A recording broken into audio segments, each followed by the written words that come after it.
What's up, everybody? We're going to be creating a new unit. We're going to call it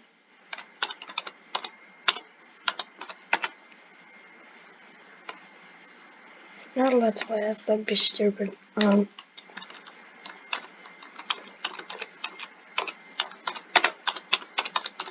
good? Okay, good. So we're in a starting map. We're going to turn coordinates on, and we're going to start. Okay, so I don't know if we're going to complete the game today. That would be great, but I doubt we can do that in 10 minutes. We could definitely get a lot of stuff done, though.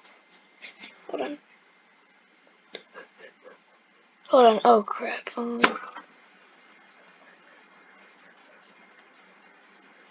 If you guys see the classroom, you don't see anything. Okay, let's just make this map. Oh my god, there's a cave. Guess what? We can't go in there.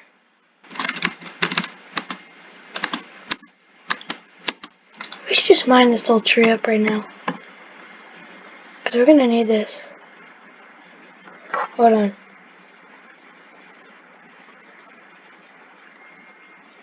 You guys are gonna hear some stuff, don't mind that. Cool.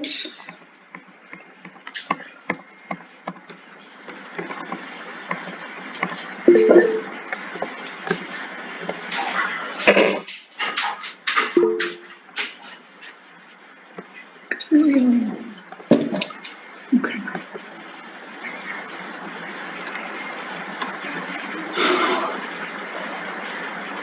Strong's up here yet?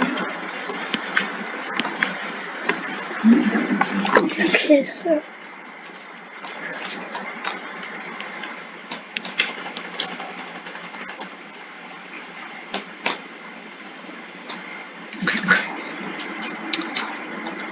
Alright.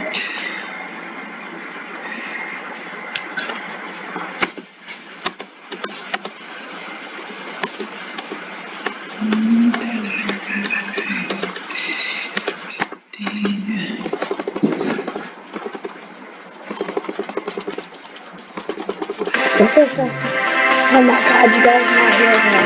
I promise you're not hearing that. Oh my god. Different kinds of drugs and treatments are helping in the international fight against coronavirus. And that's where we start this Wednesday show. I'm Carl Zeus, happy to have you watching. Worldwide, there have been more than 117 million positive COVID tests since the pandemic began last year. That's according to Johns Hopkins University. It says more than 2.6 million deaths have been associated with the disease. Over 526,000 of them have been in the United States, the hardest hit country. The overall survival rate for coronavirus is estimated to be about 99.5%. That's when averaged across all ages and includes estimates of people who catch it but have no symptoms. There's been progress in the search for effective medicines, antiviral drugs, antibody treatments, and a 40-year-old antidepressant are all showing promise in their testing phases of stopping or reducing the virus's effects. When it comes to vaccines, there are now 3 of them available in the United States. Johnson & Johnson has joined Pfizer and Moderna in getting emergency use approval for its vaccine. Emergency use means a drug can be given out during an emergency, even though it hasn't been fully evaluated for safety and effectiveness. The Centers for Disease Control says more than 31 million Americans have been fully vaccinated against coronavirus. That's more than the total number of positive COVID tests the U.S. has recorded.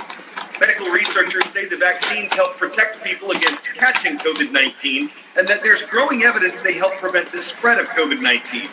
What's unknown is how long the vaccine's protection from the virus will last, and if they're effective against new mutations, new versions of coronavirus. Many Americans have followed federal, state, and local guidelines when it comes to COVID restrictions. Many haven't and carried on with life as usual.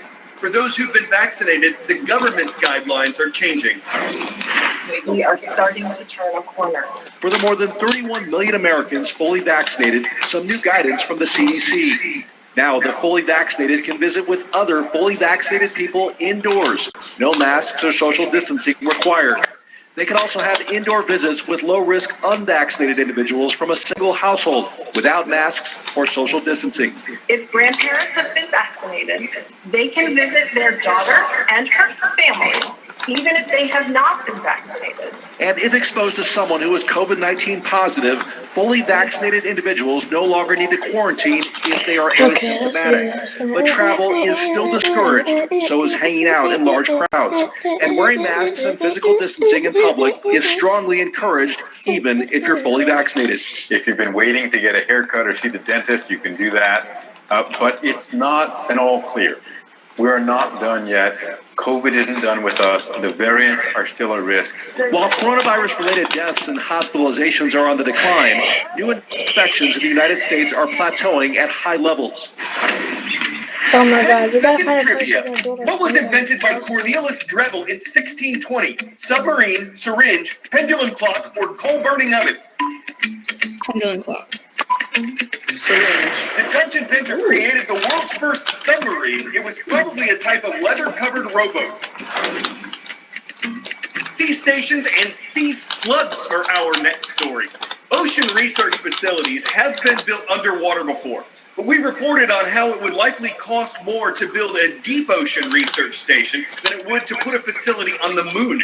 And that even if the money were made available, the technology doesn't yet exist to construct something that could stand deep ocean pressures. But researchers are planning for a 60-foot deep undersea lab. I'm a firm believer that humans and technology must work So that together. actually works okay. And one of the things that we're missing is a modern undersea laboratory, modern This is how you undersea play Roblox, habitat. boys. And so a bigger, better, more advanced underwater habitat is already in the works, and its name is Project Proteus. We're planning on building something Okay, that we need is some 7 stone. times or more the size of any other previous habitat in history. That allows Oh, for we're gonna us die. for much longer deployments, larger teams. To be able to bring that to the bottom of the sea is absolutely paramount. Just like Jules Verne, Cousteau is just one of many modern thinkers building up and imagining the future of ocean technology. Architects are reshaping the way we interact with the Great Blue too. The famous Jacques Rougerie, who pioneered some of the underwater habitats. Belgian architect Vincent Calvo has also conceptualized underwater ocean scrapers, while Danish firm BIG has imagined entire floating cities. We may travel deeper than ever before without physically moving out of our seats. Cousteau points to breakthroughs in automation and underwater mobility that could take us further than the naked eye can see. AUVs, or autonomous vehicles, are amazing. They have a very practical reason. They are able to go places for longer periods of time without having to have a human being on them. And just like Jules Verne's Nautilus, powering up these vehicles may one day be electric and even renewable.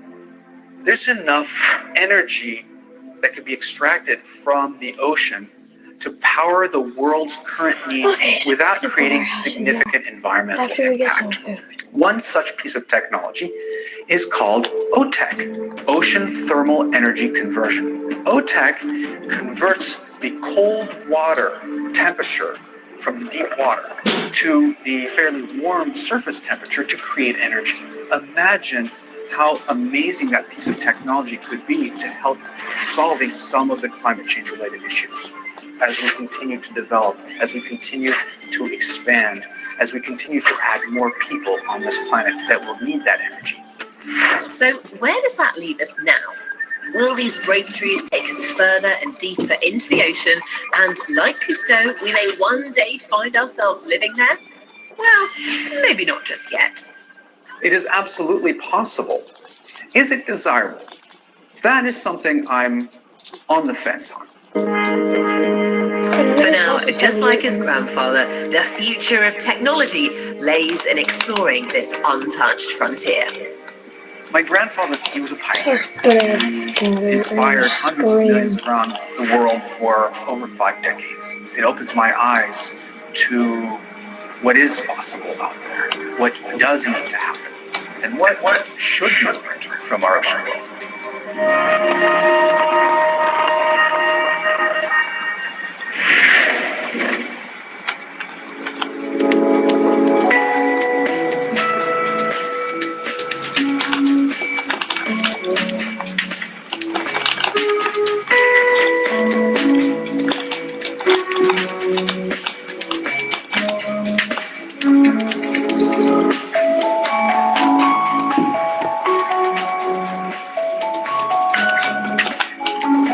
Okay. Oh, wait, we need this.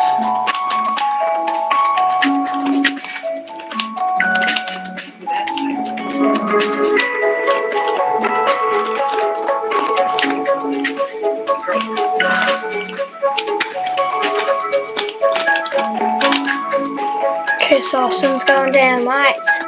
Ooh, what if we built our house right here? But we're not gonna, because that'd be dumb. We're gonna build our house right here.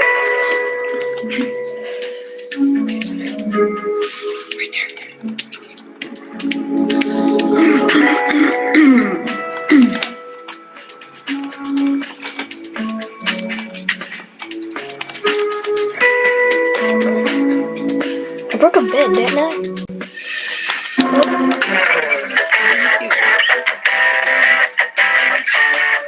Some people never smile when they see a snake, but this snake appears to smile at us. This is a lavender albino piebald ball python, of course, and it's got smiley faces on it. A professional reptile breeder was trying to see if he could breed a snake with specific color patterns. This was kind of a happy accident. The uniquely patterned python sold for $6,000, leaving a smile on the breeder's face. The question one might ask is, would people be rattled if peculiar patterns were to sideline their way into other breeds? What if someone brought out a silver copperhead or a petunia pit viper? Would it be too constrictive of a buyer's budget, or viper it out completely? Or could a creatively colored cottonmouth become a great idea? I'm Coral Azuz, happy to slither out of snake puns. CNN 10. Wall High School, you are wall to wall awesome in Wall, New Jersey. Thank you for subscribing and commenting on YouTube.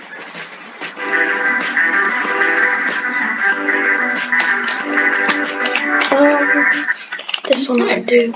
Now that I've seen my share of little sea slugs and snakes for today, I've not put your quiz in yet. That's not what I want. That's not what I want.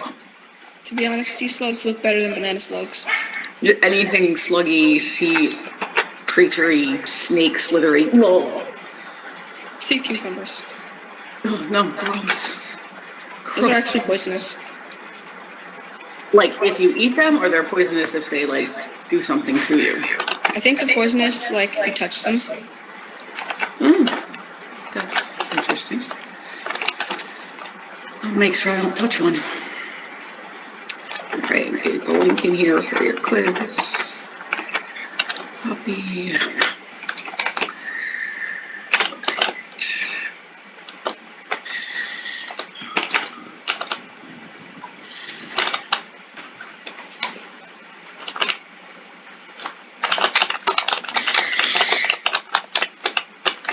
Gonna put our house on in the video. Alright, so stay in the meet while you take your quiz. As soon as you're done with your quiz, you can go. You don't have to tell me what you got. And since we're done our novels, you guys are pretty much good to go. So this is a really short class today.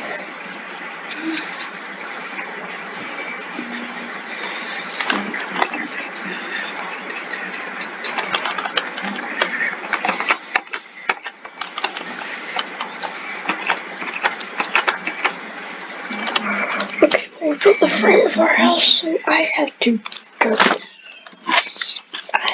go. See you next time.